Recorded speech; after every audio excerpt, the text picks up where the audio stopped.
Engkau yang bawa semua kami, mata kami menatap kelembutan dari matamu. Ajari semua kami bisa menangkap arti senyumanmu, sehingga kami bisa mengerti dan kami merasakan bahwa Engkau sungguh Tuhan Yesus Raja yang berbeda. Terima kasih Tuhan, kami bersyukur oleh anugerah-Mu kami dibawa kenal Engkau. Kami bersyukur kami boleh mengenal Engkau secara pribadi. Kami boleh berjumpa dengan Engkau secara pribadi. Terima kasih Tuhan Yesus. Terima kasih Tuhan. Terima kasih Tuhan. Saudara, lagu ini lagu kedua dari Pak Petrus Agung yang dalam anugerahnya boleh saya tulis. Hari ini beliau benar-benar menatap mata itu. Hari ini beliau benar-benar bisa bersama-sama dengan Raja yang berbeda. Ketika beliau menulis kata-katanya, kutatap mata itu, terus diberikan kepada saya untuk saya membuat menjadikannya sebuah lagu. Lagu yang pertama itu yang Narwastu. Tidak mudah saudara. Ketika saya terima untuk itu jadi lahir sebuah lagu, saya berdoa, Tuhan, kalau Engkau juga tidak bawa saya melihat tatapan matamu itu yang penuh dengan arti, tidak bisa. Saya bergumul berhari-hari sampai akhirnya tiba-tiba lagu ini mengalir dengan begitu saja. Saya main piano dan lagu ini keluar begitu saja, tidak terpenggal-penggal saudara. Ya, tiba-tiba bisa utuh jadi satu bagian, satu rangkaian dari lagu itu.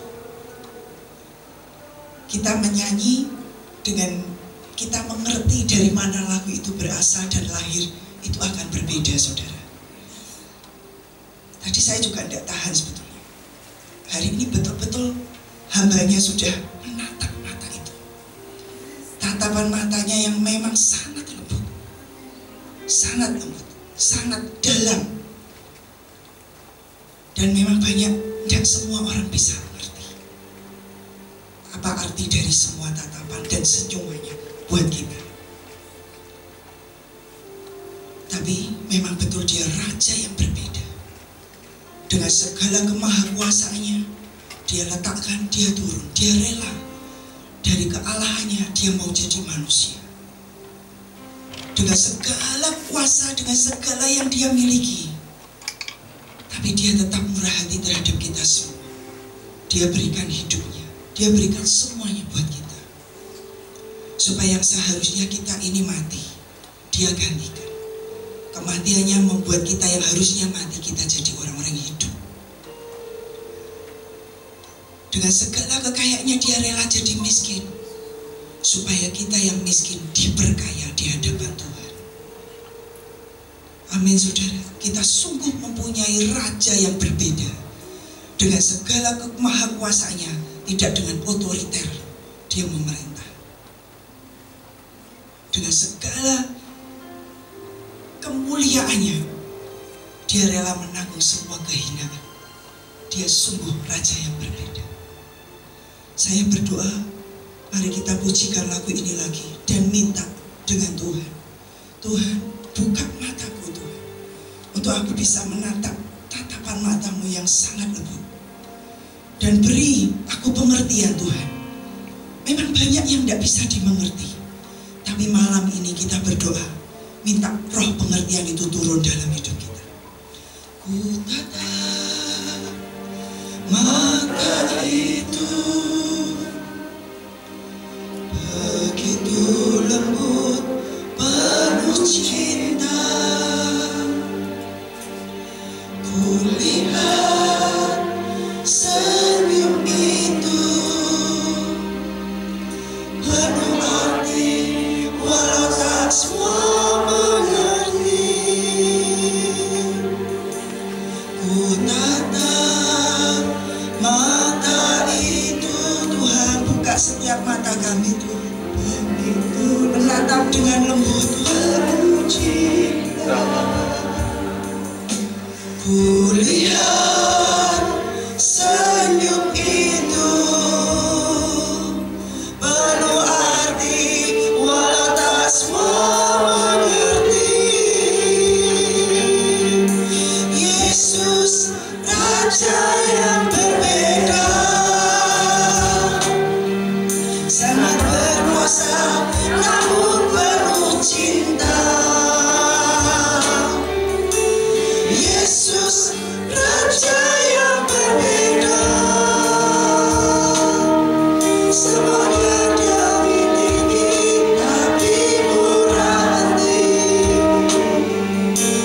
Yesus Raja yang berbeda, bukan hanya berjanji tapi rela mati. Yesus Raja yang berbeda,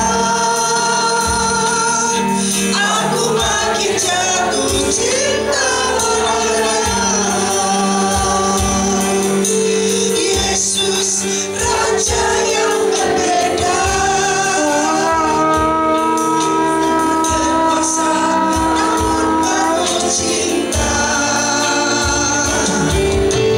Yesus Raja yang berbeda, semuanya Dia miliki tapi murah hati. Yesus Raja yang berbeda, bukan hanya berjanji tapi rela mati. Yesus Raja yang berbeda, aku makin jatuh cinta padanya. Aku makin jatuh cinta padanya. Yesus, aku makin jatuh cinta padanya. Oh, Yesus, Raja yang berbeda.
Karuniakan hati yang terus menyembah Engkau dalam roh dan kebenaran, Tuhan. Karuniakan itu Tuhan dalam hidup tiap kami, hidup yang penuh dengan penyembahan kepada-Mu. Dan biar tiap hari Tuhan, kami memetik kecapi kami menaikkan pujian penyembahan hanya kepada-Mu, Raja di atas segala raja, Raja yang berbeda dari manapun, Raja yang menguasai alam semesta, Raja yang berdaulat atas seluruh kehidupan kami, atas seluruh alam semesta ini, Tuhan. Terima kasih Tuhan. Terima kasih Tuhan. Kami bersyukur kami boleh berada dalam rumah-Mu. Kami bersyukur kami bisa menyembah dengan bebas, Tuhan. Kami bersyukur untuk anugerah dan kesempatan yang terus Kau beri buat kami. Terima kasih Tuhan Yesus. Terima kasih Tuhan. Sampaikan firman-Mu Tuhan, dan ajari setiap kami. Bangun lagi kami di atas firman-Mu. Bangun Tuhan, bangun hidup setiap kami Tuhan dalam dasar firman Tuhan yang teguh. Berikan roh pengertian sehingga kami bisa menangkap apa yang Engkau mau. Dan semua kami makan dan dikenyangkan roh kami hari ini Tuhan oleh firman. Untuk bungkus dengan darah Yesus, tidak ada yang tercecer, tidak ada yang tercuri. Setiap benih firman Tuhan ini boleh jatuh di tanah hati kami yang subur dan boleh menghasilkan buah, dan buah kehidupan kami itu lebat. Terima kasih Tuhan. Terima kasih Tuhan. Terima kasih Roh Kudus, Kau yang kuasai setiap hati dan pikiran kami, untuk kami bisa makan dan menikmati Tuhan hari ini. Terima kasih Bapa, kami bersyukur oleh setiap kasih dan anugerah. Terima kasih, kami sudah berdoa dan kami mengucap syukur. Semua yang percaya katakan amin. Silakan duduk. Puji Tuhan, hari ini oleh anugerahnya saya berada di sini. Saya bawa buku, tapi memang nggak banyak ya. Bahkan memang tidak banyak, cuma tersisa tinggal 2. Kalau bagi saudara yang belum punya buku Man of God, nanti minggu depan hari Senin saya kirimkan ke sini ya. Nanti mungkin kapan ada pertemuan lagi, saudara bisa minta ada Bu Yenti ya.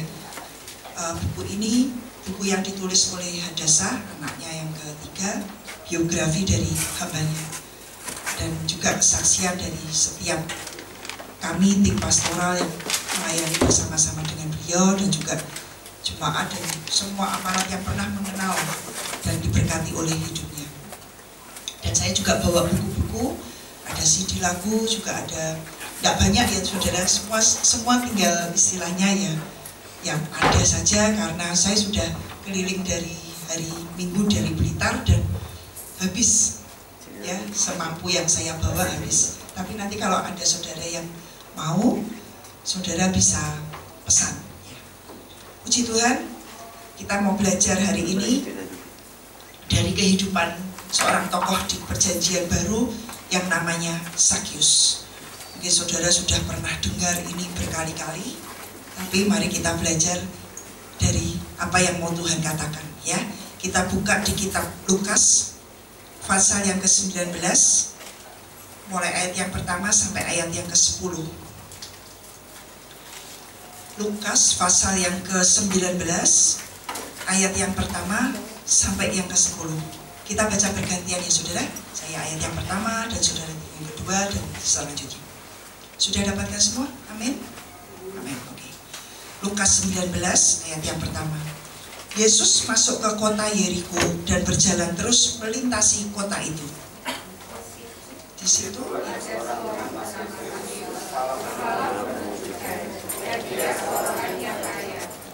ia berusaha untuk melihat orang apakah Yesus itu, tapi ia tidak berhasil karena orang banyak, sebab badannya pendek.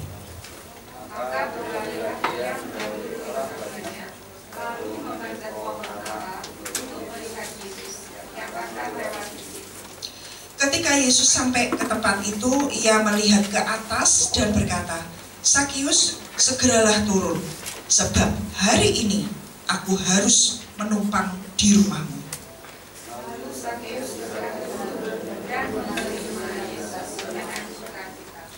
Tetapi semua orang yang melihat itu bersungut-sungut. Katanya, ia menumpang di rumah orang berdosa.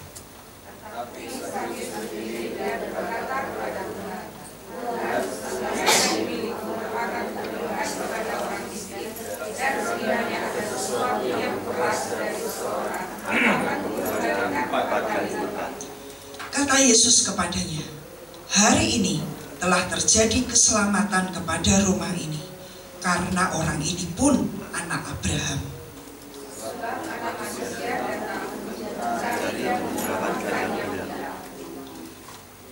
Amin saudara, kita belajar dari Sakius. Tadi ada dua hal yang Tuhan katakan. Kalau kita mau terjadi keselamatan, kita mau terjadi mujizat dalam hidup kita, ya, kalau kita mau supaya Tuhan itu hadir dalam kehidupan kita, dalam rumah tangga kita, dalam pekerjaan kita, dalam apapun yang kita kerjakan, ada dua hal yang saya belajar dari hidup Sakius ini yang akhirnya mengubah hidupnya. Yang pertama, Tuhan katakan begini, Sakius ini orang yang bisa mengatasi permasalahannya yang di dalam. Saya ulangi lagi, Sakius ini orang yang bisa mengatasi permasalahan yang di dalam hidupnya. Masalahnya Sakius apa saudara? Sakius ini kepengen melihat Yesus, tapi dia punya permasalahan, dia dilahirkan pendek. Alkitab berkata di sini, semua yang tertulis di Alkitab saudara, itu tidak ada yang tanpa arti. Ya, semua yang dia tulis di Alkitab itu Tuhan mau ngajar dan Tuhan mau berbicara sesuatu dalam hidup kita. Sakius ini dikatakan di situ ia pendek. Ya, kita tidak bisa memilih saudara kita ini mau lahir di mana, mau di keluarga yang apa. Kita tidak bisa memilih aku mau jadi orang tinggi, aku mau orang jadi pendek, aku mau rambut lurus, aku mau rambut keriting. Semua kita tidak bisa memilih. Ya, tapi itu bisa jadi kendala nggak dalam hidup kita? Bisa saudara. Dan Sakius ini yang pertama kita belajar, dia orang yang bisa mengatasi semua permasalahan yang ada di dalam dirinya, dalam hidupnya. Dia berkata, aku ingin melihat Yesus. Yang pertama dia pendek. Nah ini banyak orang. Ya, banyak orang bagaimana caranya? Dia mengatasinya, dia akhirnya naik memanjat pohon. Dan Tuhan itu tahu setiap orang yang punya kehausan, yang punya kelaparan, dan yang mau istilahnya diproses. Ya, kalau kita punya kerinduan di dalam hidup kita ini ngalami, Tuhan aku tidak mau cuman sekedar di luar aja, tapi aku mau yang di dalam ini juga diproses. Tuhan itu sangat mengerti. Ya, dia sangat mengerti. Dia ini jadi ada usaha dari Sakius ini, dia mengatasi semua problem dari fisiknya saudara. Dia fisiknya dilahirkan pendek. Itu kan tidak bisa dirubah ya saudara ya, tidak bisa. Tapi dia mengatasinya, dia berusaha dan dia tidak terus menyerah. Tapi dia mikir gimana ya caranya, karena aku pendek aku tidak bisa. Dia ingin sekali melihat Yesus. Dan dia dengar Tuhan akan melintasi daerah itu. Dia memanjat pohon, dia naik. Dia ini, tapi Sakius ini bukan orang yang bodoh. Saudara tahu kan dia seorang pemungut cukai.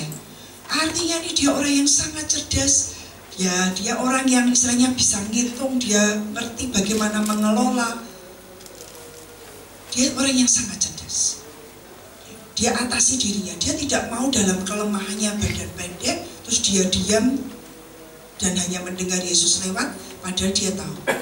Tapi dia berusaha, dia mengatasi semua problem dalam diri kita. Hambatan yang ada di dalam kita itu seringkali menghalangi kita untuk kita berjumpa dengan Yesus.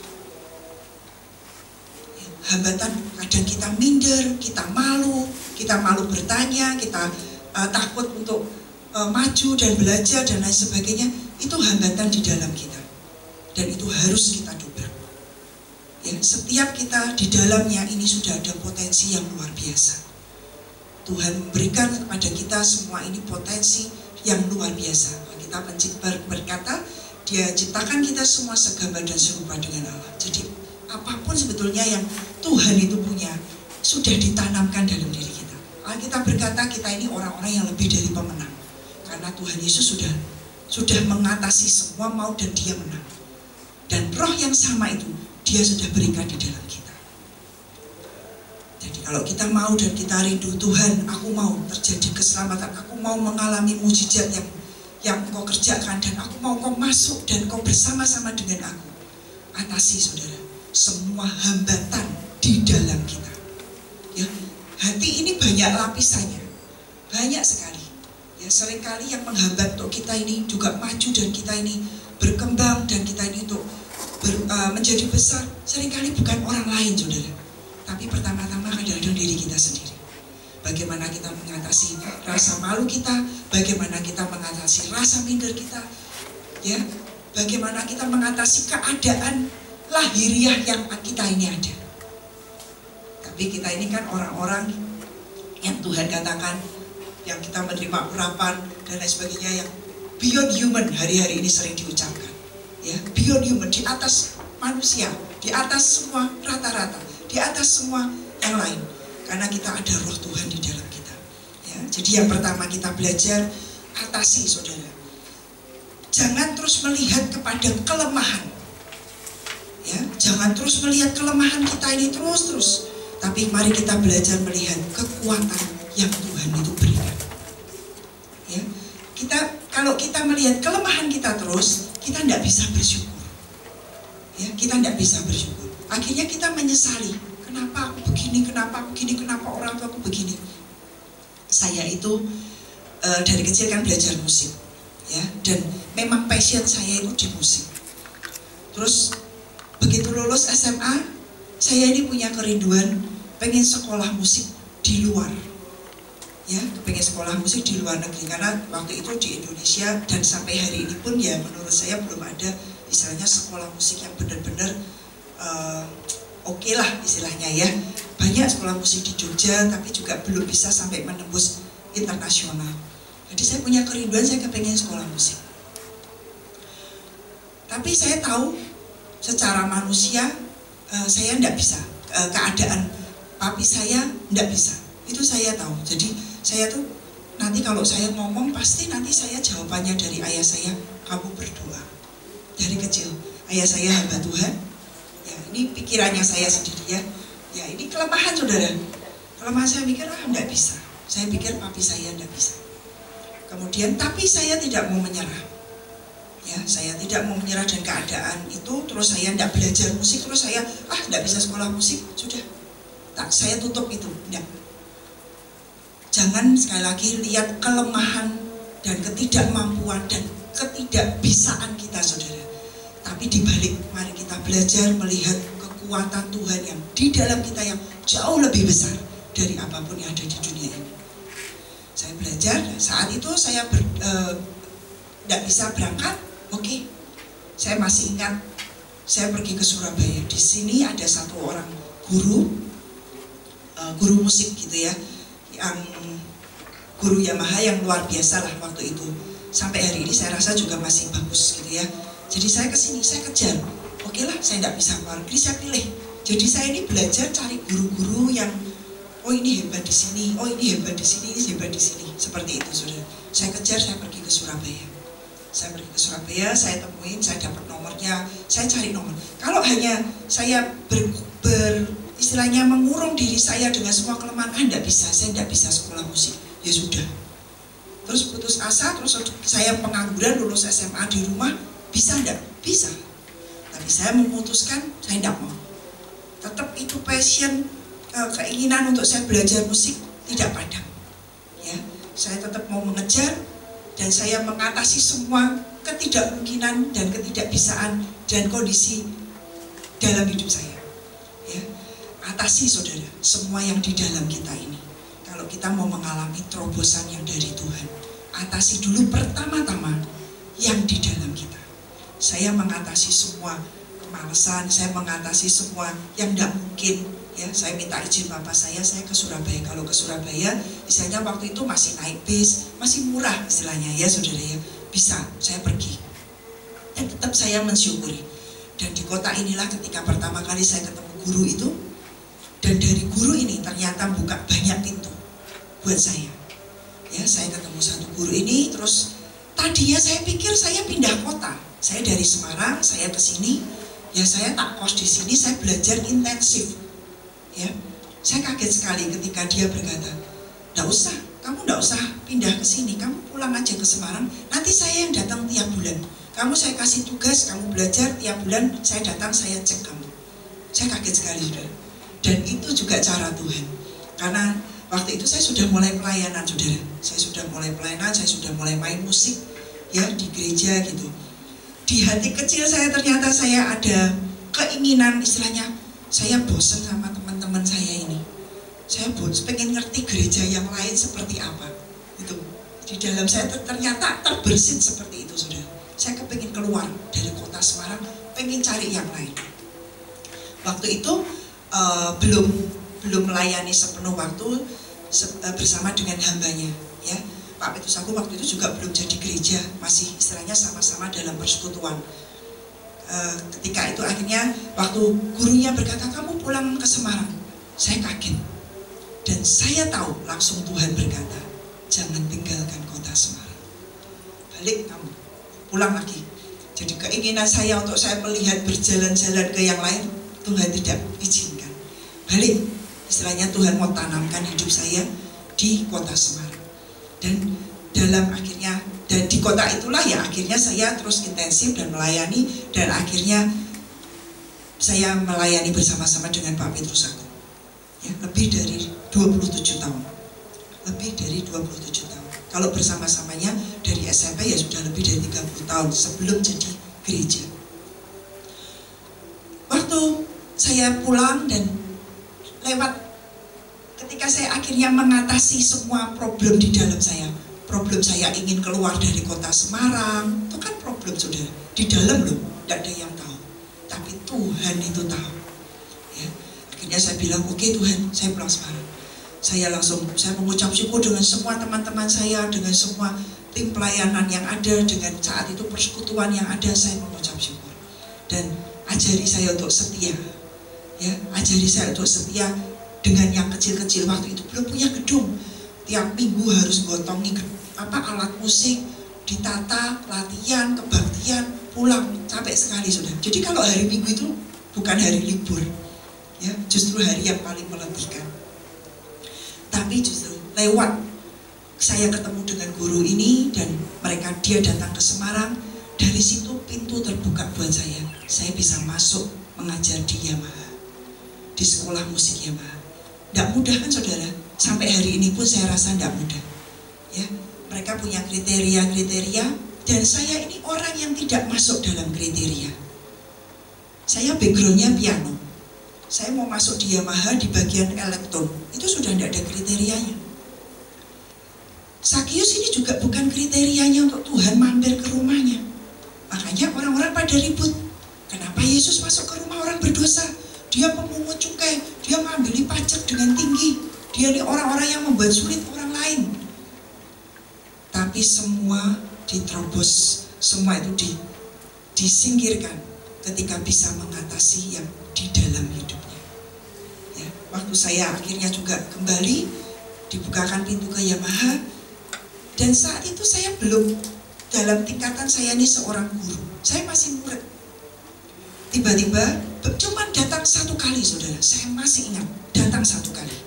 Waktu di Surabaya saya langsung dikasih PR, kalau tidak salah waktu itu tiga lagu, kamu pelajari ini. Jebret, bulan depan saya datang, saya periksa 3 lagu. Saudara tahu, di rumah saya tidak punya organ. Itu masalah lagi, masalah di dalam saya lagi nih, tidak punya alat musiknya. Bagaimana saya belajar ini? Satu lagu berlembar-lembar panjang, dan piano itu kan hanya satu bagian ya, satu bagian. Tapi kalau organ itu ada atas, ada bawah, ada kaki. Jadi kalau tidak punya alat, saya latihannya bagaimana gitu, ya. Saya mengatasi lagi problem yang ada di depan saya. Saya cari, terus saya punya keluarga, family, punya organ. Saya permisi, saya minta izin. Saudara tahu dari pagi sampai sore, istilahnya dia itu bengkel. Jadi saya kalau bengkelnya buka, saya datang, saya cuma kerjanya di ruangan atas main organ, latihan, sore bengkel tutup, saya pulang. Tiap hari. Dan saya masih ingat 3 lagu itu saya selesaikan dalam waktu 1 minggu. 3 lagu. Ketika gurunya datang, dicek, dia kaget sekali. Cepat sekali kamu. Dan dari situlah saya promosikan kamu untuk kamu ngajar dia malah. Yesus ketika melihat usaha Sakius, dia naik ke atas pohon. Ketika dia lewat, langsung dia berkata, "Hai Sakius, turunlah, aku harus mampir ke rumah." Ya. Setiap saudara bisa mengatasi semua problem, keadaan yang di dalam kita. Kita keluar itu, kita terobos itu, akan terjadi sesuatu. Terobosan, mujizat, Tuhan akan hadir dalam hidup kita. Amin saudara. Yang kedua, kita belajar apa yang Sakius ini hadapi. Setelah dia bisa mengalahkan semua dan dia berhasil ya untuk menarik perhatian Yesus. Ketika kita bisa breakthrough, menerobos semua kelemahan dan semua apa yang jadi problem di dalam kita, itu menarik perhatian Yesus untuk melihat kita. Ya, untuk melihat. Yang kedua, di sini dikatakan, yang kedua kita lihat Sakius itu bisa mengalahkan semua problem hambatan yang di luar. Apa saudara hambatannya di luar? Kerumunan orang banyak. Nah dia badannya pendek. Ya, dia harus bagaimana ini, istilahnya dia cuma melihat ada pohon bagaimana, tapi dia harus menerobos kerumunan orang banyak. Ketika dia bisa menerobos kerumunan orang banyak, itulah jadi setelah kita bisa memenangkan problem yang di dalam kita, kita akan bisa juga menerobos, mengalahkan problem yang di luar kita, di sekitar kita. Ini yang menghambat apa saja. Ya, coba kita lihat di Matius pasal yang ke-20. Kita juga lihat ini, bagaimana ini Tuhan membuat mujizat di Matius pasal yang ke-20 ayat yang ke-29. Matius 20 ayat yang ke-29. Ini tentang kisah Bartimius, ini orang buta. Matius 20 ayat yang ke-29.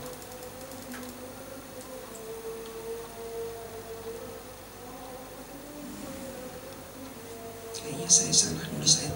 Oke, 29 ya, betul ya. Yesus menyembuhkan 2 orang buta. Dan ketika Yesus dan murid-muridnya keluar dari Yeriko, orang banyak berbondong-bondong mengikuti dia. Ada 2 orang buta yang duduk di pinggir jalan mendengar bahwa Yesus lewat. Lalu mereka berseru, "Tuhan, anak Daud, kasihanilah kami." Tetapi orang banyak itu menegur mereka supaya mereka diam. Namun mereka makin keras berseru, katanya, "Tuhan, anak Daud, kasihanilah kami." Lalu Yesus berhenti dan memanggil mereka. Ia berkata, "Apa yang kamu kehendaki supaya aku perbuat bagimu?" Jawab mereka, "Tuhan, supaya mata kami dapat melihat." Maka tergeraklah hati Yesus oleh belas kasihan, dan ia menjamah mereka, dan seketika itu juga mereka melihat lalu mengikuti dia. 2 orang buta ini bisa mengatasi problem yang di luar. Ya, kan dia tidak bisa lihat, tapi dia mendengar Yesus ini mau lewat. Dia berteriak, "Yesus, anak Daud, kasihanilah." Orang banyak di sekitarnya berkata, "Kamu jangan teriak-teriak. Ya, jangan teriak-teriak." Ini orang semua berbondong-bondong dengan sangat banyak. Alkitab berkata berbondong-bondong dengan sangat banyak. Tapi orang buta ini terus makin keras dia berteriak. Artinya dia mengatasi semua ini yang di luarnya menghalangi dia untuk dia menerima mujizat, untuk dia ingin bertemu dengan Tuhan. Ini menghalangi. Tapi dia terus terus. Dia terus desak maju. Dia terus berteriak makin keras. Sampai membuat Yesus akhirnya berhenti. Ya, menarik perhatian Tuhan. Kita bisa mengatasi problem kita yang di dalam. Kita bisa mengatasi semua hambatan di dalam kita. Kita juga bisa menghambati hambatan yang di luar kita. Dari dalam dan dari luar. kita bisa mengatasi itu dan kita bisa terobos itu, kita akan terima mujizat yang dari Tuhan. Dan itu akan menarik perhatian Yesus menoleh kepada kita. Yang kedua saudara, ada lagi kisah di Markus pasal yang kedua, ayat yang pertama sampai yang keempat. Ini juga saudara, orang lumpuh, dia mengalami mujizat. Dia mengatasi semua hambatan yang di luarnya. Markus pasal yang kedua, ayat yang pertama sampai ayat yang keempat. Kemudian sesudah lewat beberapa hari, waktu Yesus datang lagi ke Kapernaum, tersiarlah kabar bahwa ia ada di rumah. Maka datanglah orang-orang berkerumun sehingga tidak ada lagi tempat, bahkan di muka pintu pun tidak. Sementara ia memberitakan firman kepada mereka, ada orang-orang yang membawa kepadanya seorang lumpuh digotong oleh 4 orang. Tapi mereka tidak dapat membawa kepadanya karena orang banyak itu. Lalu mereka membuka atap yang di atasnya. Sesudah terbuka mereka menurunkan tilam tempat orang lumpuh itu berbaring.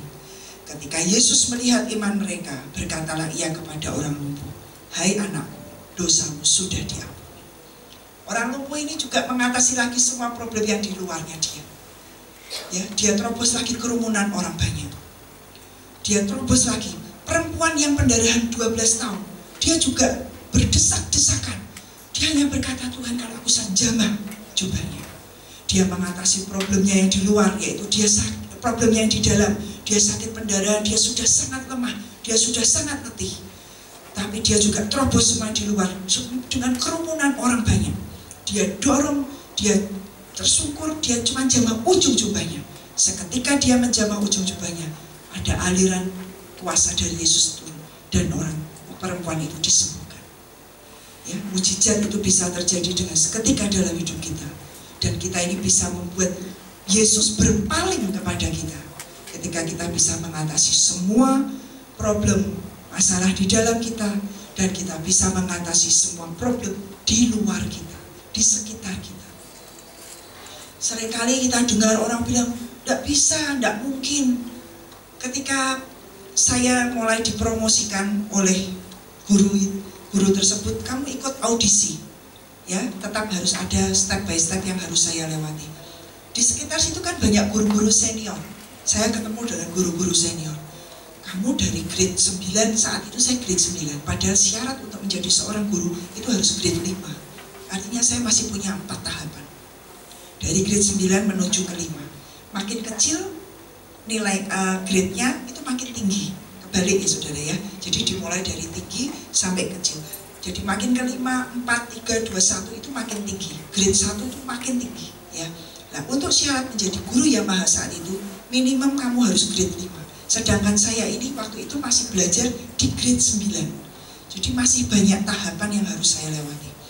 Guru-guru senior mulai berkata, "Nggak mungkin lah, apa bisa," istilahnya gitu.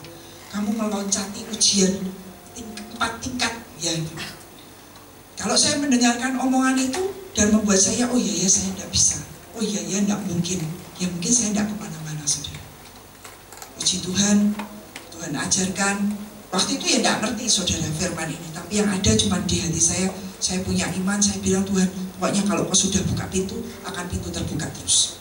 Ya, saya desak maju. Saya tidak mau mendengarkan omongan orang apa seperti orang buta tadi. "Diam kamu, tidak usah teriak-teriak." Tapi justru dia berteriak makin keras. "Tuhan, kasihanilah kami." Dia berteriak makin kencang, semakin dilarang semakin kencang saudara. Ya, itu mengatasi yang di luar. Kalau semakin banyak hambatan, jangan biarkan iman pengharapan kita padam, tapi justru desak maju. Justru saudara terus maju. "Tuhan, aku punya Allah yang luar biasa. Engkau Allah yang di atas semua kemustahilan, semua ketidakmungkinan." Dan ketika dia berteriak makin keras, Tuhan berpaling.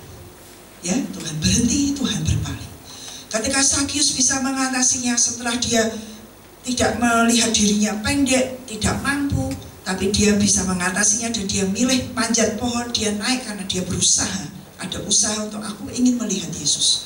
Dan dia mengatasi, menerobos. Bagaimana dia bisa naik kalau dia tidak bisa membelah lautan manusia saat itu? Tapi Tapi dia desak, terus dia maju, terus dia istilahnya orang bilang deseli sana sini ya, sampai dia akhirnya bisa sampai ke pohon dan dia naik. Semua permasalahan di dalam dia atasi, semua permasalahan dia di luar diatasi, menarik perhatian Yesus.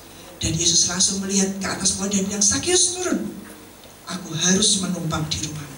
Dan hari itu terjadi keselamatan dan mujizat dalam keluarga Sakius. Tuhan berkata, aku tidak mencari orang benar, tapi orang yang hilang. Ya, jadi semua yang tidak mungkin, orang bilang, kok dia mampir ke rumah orang berdosa? Ya, tidak mungkin. Tapi kita punya Tuhan yang mengerti dan yang tahu betapa haus dan laparnya kita akan kebenaran. Itu akan menarik perhatiannya. Hari-hari ini dia mau setiap kita, ayo bisa mengatasi semua problem yang di dalam diri kita dan yang di luar kita. Kalau saudara sedang mengalami pergumulan, seringkali itu berat dan tidak mudah. Seringkali saya juga mengalami. Ya, tidak ada orang yang kebal dengan pergumulan dengan apapun. Tapi belajar saudara. Begitu Pak Agung pulang, saya melewati secara pribadi juga tidak mudah. Ya, tidak mudah saudara. Kira-kira 2-3 bulan pertama itu boleh dibilang saya sih seperti, ya tahu saya stres berat istilahnya gitu ya. Meskipun tampak di luarnya orang lihat ya biasa aja. Tapi kalau kenal dekat ya tahu. Yang suami saya langsung tahu nih, kamu kayaknya sudah stres istilahnya gitu ya. Saya ini orang yang boleh dibilang ya dalam anugerahnya jarang sakit ya. Terutama bilang sakit diare gitu, saya ingat-ingat saya tuh rasanya tidak pernah, jarang sekali. Seumur-umur itu ya mungkin sekali, 2 kali, tapi sangat jarang saudara. Tapi dalam waktu setelah Bapak pulang 2 bulan, itu saya tidak sembuh-sembuh diare saudara. Baru baik sehari, kambuh lagi. Baru baik sebentar, kambuh lagi. Padahal saya sudah jaga makan, sudah tidak bisa makan sebetulnya ya. Nah, dari situ saya tahu, waduh, ini saya sudah stres ini. Ya, menghadapi semuanya ini sudah stres. Nah, di situ saya belajar untuk tidak lari kemana-mana. Saya harus mengatasi problem masalah di diri saya sendiri. Semua ketakutan, semua kekhawatiran, semua apapun yang istilahnya saya ini tidak ngerti, saya harus menghadapi bagaimana. Ya, dari sarang yang nyaman, sudah terlalu nyaman, bertahun-tahun melayani bersama-sama, ya semuanya istilahnya. Ya kita nunggu Bapak menangkap visi apa, kita hanya melaksanakan. Tidak bisa. Hari-hari ini semua kita harus belajar menangkap apa yang Tuhan mau. Tapi saya bersyukur bersama-sama dengan beliau melayani, banyak hal diajarkan untuk menggali sendiri. Ya, untuk kamu bukan cuma konsumen, tapi kamu harus jadi produsen. Jangan cuma terima makanan jadi, kamu harus kejar resepnya bagaimana. Itu sebabnya kalau saudara dengarkan kesaksian soal soto kesukaannya, ya di situ, ya saya menerobos istilahnya, piye carane ya, yang soto kesukaan Bapak tiba-tiba pembuatnya meninggal, ya tiba-tiba pembuatnya meninggal. Terus satu hari kita beli soto, Bapak makan kok tidak enak, ya sotonya kok tidak enak. Sejak itu tidak pernah beli lagi saudara, karena tidak enak. Tapi kira-kira sekian bulan, bagaimanapun karena itu kesukaannya, makanan kesukaan beliau, ya. Satu hari saya dengar gumamannya, cuman istilahnya saya menangkap ada gumaman kepengen soto yang dulu gitu loh. Nah saya ini berdoa, ya saudara, berdoa. Jadi atasi, ini permasalahan kan buat saya ya, piye carane ya kesukaan ini Bapak itu bisa dihidangkan lagi istilahnya gitu ya. Lah yang buat sudah mati tapi. Akhirnya saya suruh CS, Mbak tolong belikan soto ini. Belikan soto ini. Nah, tapi kan saya sudah berdoa. Saya sudah berdoa, tidak tahu bagaimana tiba-tiba saya diberi hikmat. Ya. Oke, saya beli soto itu, sampai di kantor, saya olah lagi saudara. Ya, saya olah lagi. Saya tambah garam sedikit, saya tambah gula sedikit, saya tambah kecap sedikit. Semuanya sebetulnya serba sedikit. Saya coba olah sampai saya tes, saya rasakan, oh sudah mirip ini, ya sudah pas ini saya. Terus satu hari pagi-pagi beliau datang, Pak mau soto Pak, saya bilang gitu. Loh, kamu beli soto mana? Dia bilang, Bapak coba dulu ya, saya bilang gitu. Saya memang mau memberi kejutan gitu ya. Ketika keluar aksesorisnya, langsung tahu soto A. Loh, kamu beli soto ini? Ya Bapak kali ini coba dulu, ini lain Pak, saya bilang gitu. Ini lain Pak saya. Terus ketika aksesorisnya sudah keluar, beliau sudah tahu ini soto yang kesukaannya, yang beliau ini suka, inginkan. Terus saya keluarkan, makan, baru 1 sendok saudara. Tek, langsung dia bilang, loh, ya ini kok balik lagi, dia bilang gitu. Loh, kok bisa balik lagi, dia bilang. Kamu apain? Ada deh Pak. Oke. Saudara tahu, itu dites berkali-kali. Akhirnya suatu hari, kita sengaja pergi makan ke warungnya saudara. Dipikir ini sudah berubah, ya. Kita akhirnya rame-rame pergi ke warungnya. Ketika makan, semua saling menoleh. Kok enggak enak ya? Kok enak yang waktu itu kamu buat di kantor, katanya gitu. Oh gitu ya Pak? Oke. Udah, akhirnya sudah enggak pernah lagi. Tidak pernah diulangi kita pergi untuk makan di tempat itu. Sejak saat itu, setiap kali beli soto, terus mesti saya dipanggil. Saya dipanggil, saya mengolahnya. Setelah diolah saya sajikan. Akhirnya semua kami makan itu dia bilang, wah soto enak, bikinannya Cikepkah misalnya. Padahal saya tidak bikin saudara. Saya beli soto jadi.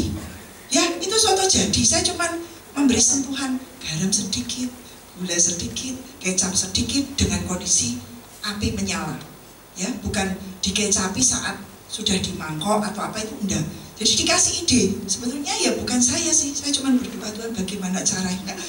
Hambamu ini kepengen soto yang itu gitu loh ya. Sejak itu sudah atasi saudara ya. Problem bisa ada, bisa enggak itu kepengen lagi, enggak bisa.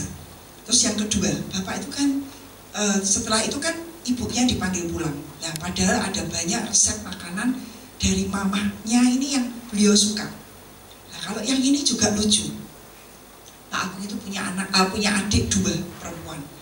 Dua-duanya tidak bisa masak. Dua-duanya ya. Dan yang anak kedua bahkan tinggal di luar kota, tapi belakangan terakhir akhirnya pulang ke Semarang. Suatu hari setelah ibunya meninggal, kira-kira tidak lama ya, 1-2 bulan, mimpi saudara. Mimpi tante ini nemuin adiknya Pak Agung, terus ngajari masak. Setelah itu besoknya langsung dikontak. Manggil kakaknya kan, Koh kamu mau dimasak apa? Loh memangnya kamu bisa masak? Pak Agung ya kaget gitu ya, memang kamu bisa masak? Tidak bisa dia. Oke coba masak ini. Dia menyebutkan satu masakan kesukaannya. Saudara tahu saya sendiri kaget ketika disajikan. Dan saya kan ngerti, Oma ini kalau masak, kalau ngirimi Pak Agung saya kecipratan saudara ya. Pasti masaknya Pak Agung dikirim ke rumah, nanti saya mesti dikirimi seporsi, 2 porsi saya dikirimi. Ya itulah anugerahnya, saya terima limpahan berkatnya saudara. Ketika datang, saya kaget loh, kok persis sepenampilannya, terus saya ngicipi rasanya persis saudara. Betul Pak Agung yang bilang, Rip, persis ya Rip ya? Iya Pak, persis saya bilang gitu. Aneh ya. Terus Pak Agung cuma seringkali senyum. Saudara pernah dengarkan kesaksiannya, Tuhan itu tahu kesukaannya dulu soto, akhirnya bisa diberi. Terus masakan mamanya, adiknya bisa masak. Itu cintanya Tuhan kepada hambanya. Tapi memang betul ya, sangat cinta. Tuhan itu sangat cinta kepada hambanya, sehingga ketika dijemput pulang pun tuh enak sekali ya, sangat enak.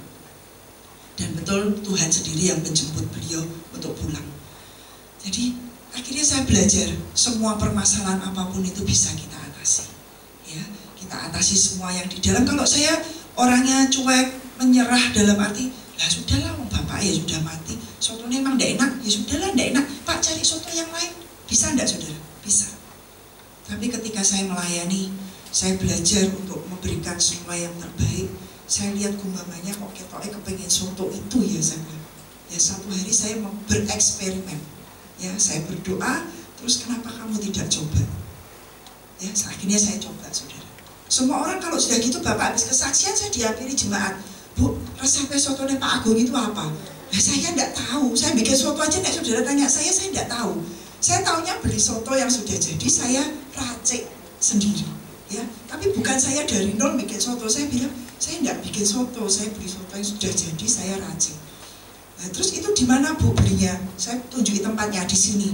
Nanti setiap orang yang makan situ akan bilang, Bu, kok enggak enak? Ya memang enggak enak, segitu loh. Ya, memang enggak enak. Itu soto Semarang, apalagi kalau orang luar kota. Dia pasti nggak cocok karena soto bening. Soto seperti air, hanya warnanya coklat gitu aja, saudara. Ya. Terus ada satu lagi soto yang beliau suka lah. Kalau soto ini boleh setiap kota dari kota manapun nyoba dan akan berkata enak. Ya, dia akan berkata enak. Jadi mari kita belajar, saudara. Kalau kita ini mau mengalami mujizat, kita mau mengalami Tuhan itu untuk berintervensi dalam hidup kita, atasi semua problem yang di dalam kita dan atasi semua problem yang di luar kita. Seringkali sekeliling kita ini juga bisa menghambat jalan lari kita kepada Tuhan, bisa nih. Yang menghambat iman kita ini untuk terus press on kepada Tuhan, bisa nih. Bisa, saudara. Ya, bisa. Tapi seperti Raja Daud berkata, aku terus mau mengejar Tuhan di atas kerumunan orang banyak.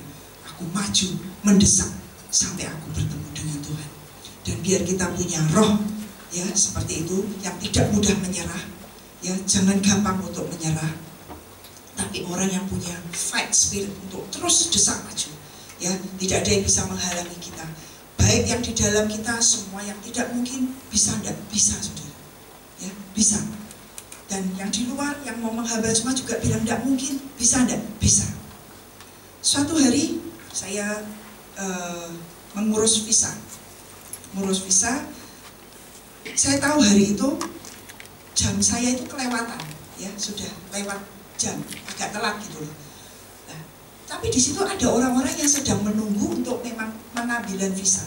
Pengajuan visa dan pengambilan visa itu jamnya berbeda. Saya terlambat. Memang saya terlambat. Tapi waktu terlambat itu saya bilang, Tuhan, pertama-tama saya atasi dulu. Saya salah kan, saudara. Tuhan ampuni Tuhan. Saya ngitungi waktu salah nih, tidak pas. Ampuni Tuhan. Aku terlambat. Ampuni saya Tuhan. Kemudian saya atasi yang kedua.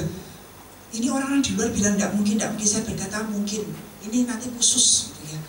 Nanti ini dapat hal yang khusus. Dan betul, saya terus tidak meninggalkan kedutaan itu. Saya tunggu di situ. Bu, ngapain tunggu di sini? Bagian penerimaan sudah selesai, waktunya sudah lewat. Ini hanya pengambilan gitu. Tidak apa-apa Pak, saya mau nunggu aja. Entah bagaimana, tiba-tiba ada satu loket itu dibuka, saudara. Ini bukan loket penerimaan. Tiba-tiba dibuka. Nah kan yang di situ yang nunggu cuma tinggal saya, saudara. Saya langsung lari maju. Saya serahkan dokumen dan diterima. Ya, ketika diterima, terus saya nunggu lagi, loketnya langsung ditutup. Loketnya langsung ditutup, saya nunggu di situ. Sekitar saya langsung bilang juga, ngapain Bu ditunggu, ditinggal aja. Itu enggak satu hari kok. Saya sudah, yang lalu saya maju, hari ini tanggal saya ngambil. Nah, saya ini karena mepet, saudara. Entah bagaimana, termasuk kakak saya yang mengantarkan saya saat itu aja, dia juga bilang, kamu ngapain? Sudah tutup, sudah diterima dokumenmu, ya sudah, ayo pulang. Karena dia yang ngantar, saudara. Ya, dia yang ngantar, dia yang nyetir. Saya bilang, enggak, saya mau tungguin sampai jam kedutaan tutup itu jam 4. Saya masih ingat waktu itu sekitar 1:30. Kedutaan tutup jam 4. Enggak, saya mau tungguin. Ngapain gitu loh. Kakak saya juga bilang, ngapain kamu nungguin sesuatu, kamu buang waktu dan lain sebagainya. Dia ngomel-ngomel gitu ya. Saya diam aja. Terus kalau kamu enggak mau nungguin, kamu pulang, nanti aku gampang tak pulang sendiri. Saya gitu. Tapi ya namanya kakak juga, dia pikir adik saya dari luar kota ya. Jadi saya kurusnya di Surabaya, kakak saya tinggal di sini. Dia nungguin, akhirnya saya ditungguin. Betul saudara, 3:30 tiba-tiba loket pengambilan itu orang-orang yang datang tadi dipanggil, termasuk nama saya dipanggil. Jadi akhirnya saya itu ngurus visa itu hanya dalam waktu 1 hari. Saya rasa sih hari ini itu ya tidak pernah terjadi lagi. Itu khusus hanya waktu itu saja. Saya rasa, karena saya waktu perpanjangan juga memang betul hari ini dokumen, nanti sekian hari diambil ya, ada tanggalnya. Tapi hari itu saya mengalami, hari ini saya masukkan dokumen, hari itu juga saya terima visa. Itu mujizat. Dan memang besoknya saya terbang. Semua itu serba mendadak. Waktu itu saya mau ikut seminarnya Benny Hinn, saya masih ingat. Karena kehausan, kelaparan, saya mau ikut. Ya, saya mau belajar, saya mau menangkap urapan penyembahannya. Saya cuma punya kerinduan. Dan kerinduan di dalam itulah yang mendorong semua kesulitan di dalam saya dan kesulitan di passion yang di dalam, kehausan yang di dalam, itu yang memampukan, mendobrak.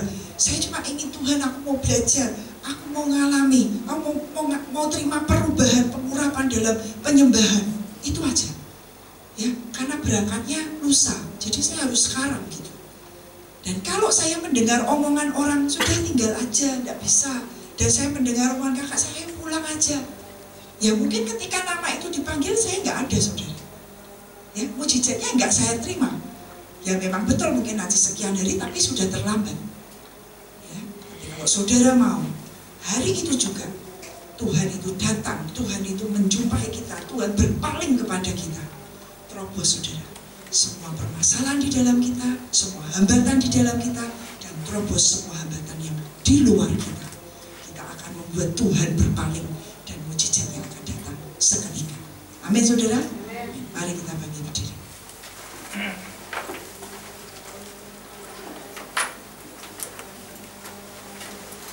Terima kasih Tuhan buat hari ini. Kami percaya kepadamu Tuhan. Engkau Tuhan yang luar biasa. Kami mau percaya Tuhan, tidak ada janji dan firman-Mu ini yang gagal dalam hidup setiap kami. Engkau yang memberikan di dalam kami ini roh yang lebih dari pemenang. Pemenang mengatasi setiap problem yang ada di dalam diri kami sendiri. Semua kelemahan, semua ketidakmampuan, semua ketidaksanggupan kami Tuhan.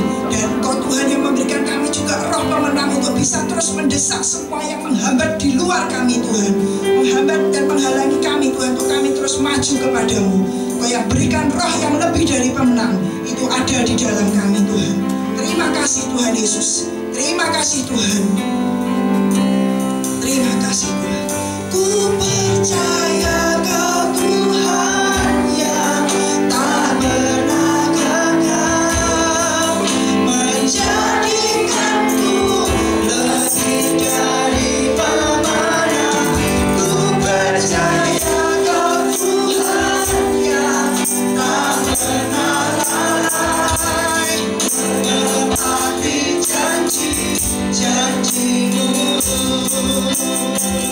Ku percaya Kau Tuhan yang tak pernah gagal, menjadikanku lebih dari pemenang.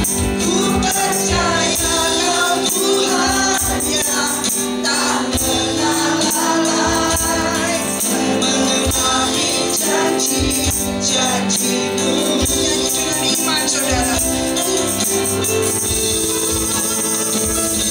Percaya Kau Tuhan yang tak pernah gagal, menjadikanku lebih dari pemenang. Ku percaya Kau Tuhan yang tak pernah lalai, menepati janji-janji-Mu.